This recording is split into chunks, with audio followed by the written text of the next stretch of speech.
আমি কথা বল না, দাওয়াত দিননি। এখন হ্যাঁ আবুল বীরের দোকান দিছে, আমারে দাওয়াত দিছে, হুজুর এই আমি তো একটা দোকান দিছি, আপনি দোকান থেকে উদ্বোধন করে দিতেন। হেড দোকানও কি আমি কি ওয়াজটা করবো?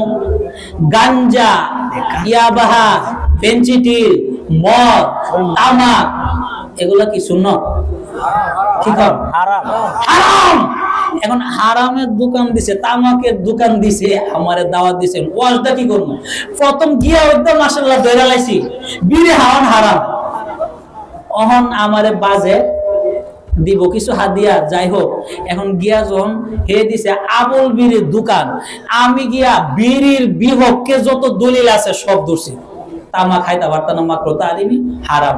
এখন তো বেড়া এ কানাকানি কো, হুজুর কাম তো সারা লাইতাছেন, আপনি রানছি বালা ওয়াজ করবেন, আপনি আমার কাস্টমার দূরাই দিতেছেন, হাদিয়া কইলাম কমতাছে।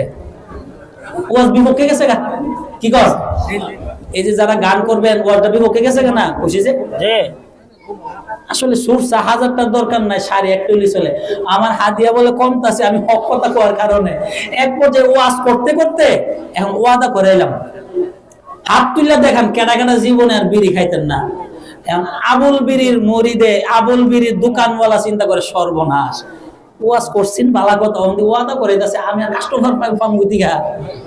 মানে কিছু হাত উড়াইছে, কিছু উড়াইছে না, উড়াইছে না, আমি আর কি করবো? আমাকে বুঝছি এই ওয়াদা কাম হইতো না।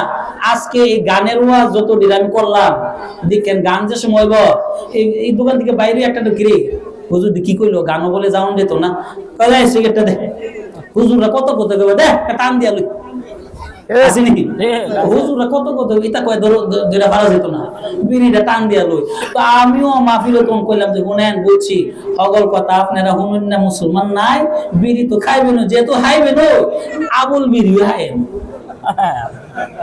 হুজুর বালিছে বলে 5,000 টাকা হুজুর বাড়ছে, ওয়াজ পক্ষে গেছে গা, আবুল বিড়ির ওয়াজ হয়ে গেছে গা।